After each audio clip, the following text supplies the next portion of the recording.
इस वीडियो में बहुत ही इम्पोर्टेंट जो टॉपिक है वो आपके साथ शेयर करने वाली हूँ। साथ ही एक्सटेंडेड डेट्स ऑफ फाइलिंग की भी बात करेंगे। तो चलिए जल्दी से वीडियो को स्टार्ट करते हैं। काफ़ी सारे सवाल या क्वेरीज आती है इस चीज़ को लेकर के कि हमारी जो पुरानी ITR है वो फाइल नहीं हो पाई, कुछ प्रॉब्लम्स की वजह से या किसी भी वैलिड रीज़न की वजह से ITR फाइलिंग अगर नहीं हुई है तो अब क्या ऑप्शंस हैं, किस तरह से ITR की फाइलिंग हम कर सकते हैं। तो टाइमलाइंस जो है ITR फाइल करने की वो ऑलरेडी लॉ के अंदर दी गई हैं। आपको अपने जो है डेडलाइंस तक अपनी ITR को फाइल करना होता है। अब बात आ गई कि इनकम टैक्स लॉ ने पावर दी हुई है CBDT को कि वो इनकम टैक्स ऑफिसर्स को ऑथोराइज कर सकती है टू एक्सेप्ट सच रिटर्न्स जिनमें कि कुछ एग्जम्पशन क्लेम करनी है या डिडक्शन, रिफंड है, कैरी फॉरवर्ड ऑफ लॉसेस है, even after expiry of the due date prescribed. तो लॉ के अंदर जो भी ड्यू डेट्स दी गई हैं ITR फाइलिंग के लिए, अगर वो निकल जाती है तो उसके बाद भी आपके पास विकल्प बचता है ITR फाइलिंग के लिए।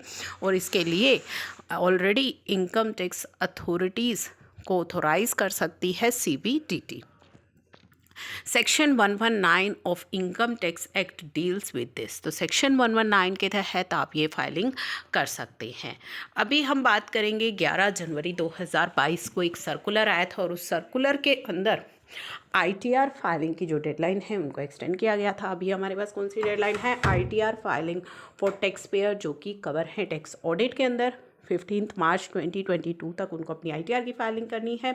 ट्रांसफ़र प्राइसिंग केसेस की भी जो ITR है उसकी डेडलाइन एक्सटेंड हुई है 15 मार्च 2022 तक। तो अपनी फाइलिंग कर लीजिए अगर अभी तक पेंडिंग है। बिलेटेड एंड रिवाइज्ड रिटर्न की डेट जैसा कि मैं हर बार आपको बता रही हूँ 31 मार्च 2022 तक एक्सटेंड हुई है।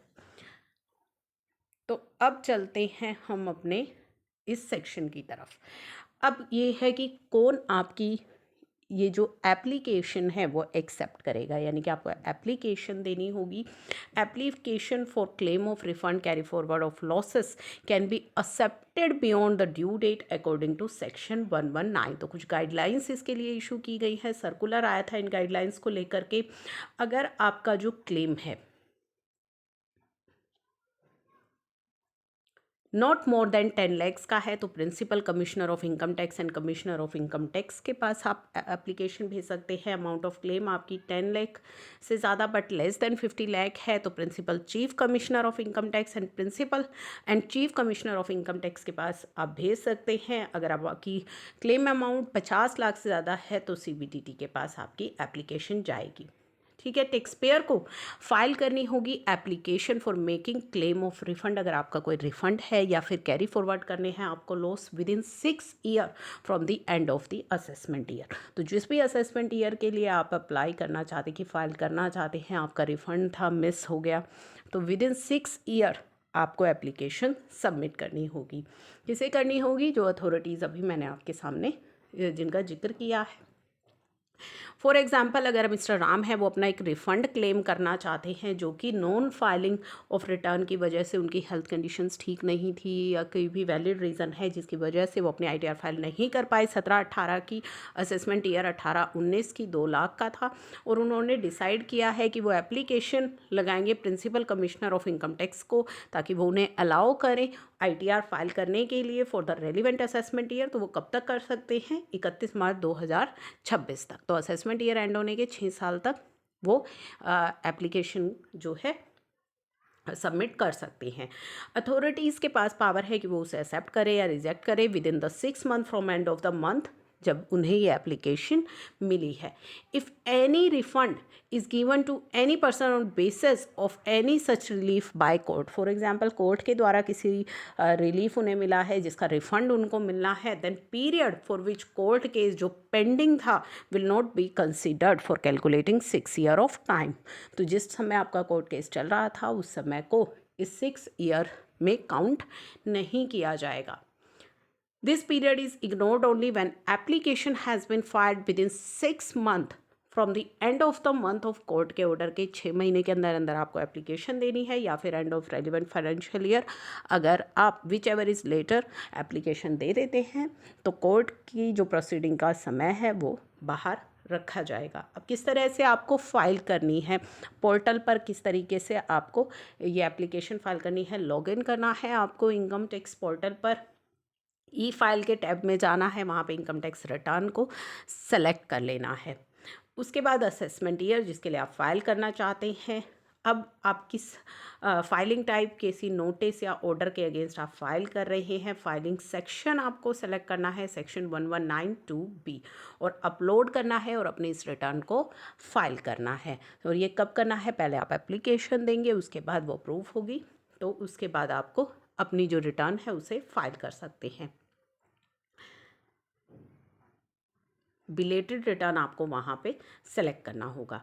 अब यहाँ पे कुछ कंडीशन दी गई है। एनी क्लेम ऑफ रिफ़ंड आपको तब भी, रिलीफ और क्लेम आपको तब भी अलाउ किया जाएगा अगर ये कंडीशन सेटिस्फाइड है। Income of person is not taxable in the hands of other person, ठीक है। You will not be paid any, refund पर जनरली आपको इंटरेस्ट मिलता है लेकिन इस केस में आपको नहीं मिलेगा। Refund claim must be due to excess of TDS, अगर आपका कि रिफ़ंड जो होना चाहिए वो किससे रिलेटेड होना चाहिए कि आपका एक्सेस TDS कट गया है, सेल्फ असेसमेंट टैक्स से रिलेटेड है, advance tax, and no other reason, कोई और रीज़न नहीं होगा। The authorities after receiving the application, जब वो आपके एप्लीकेशन को रिसीव करेंगी, satisfying themselves with a proper investigation होगी दैट द क्लेम जो है वो जेन्युइन है, रीज़नेबल है या नहीं है। Only pursuant to this they decide to go ahead, और आपको वो क्लेम अलाउ किया जाएगा। तो ये आपके पास विकल्प है। अगर आपका कोई भी ITR, non filing of ITR की वजह से रिफ़ंड अटक गया है, कैरी फॉरवर्ड ऑफ लॉसेस है, तो आप एप्लीकेशन दे करके अपने लिए ये रिटर्न फाइलिंग का जो ऑप्शन है वो अवेलेबल करवा सकते हैं। तो कितना समय आपके लिए अवेलेबल है वो भी सारी चीज़ें इसमें डिस्कस की गई हैं। तो सर्कुलर का अगर आप यहाँ पे रेफरेंस लेना चाहते हैं तो सर्कुलर जो आया था 9 मई 2015 को, ये सर्कुलर आया था। ये सर्कुलर आप कहेंगे तो मैं इसका लिंक डिस्क्रिप्शन बॉक्स में डाल दूँगी, अदरवाइज़ आप इसे डाउनलोड भी कर सकते हैं इनकम टैक्स की वेबसाइट से।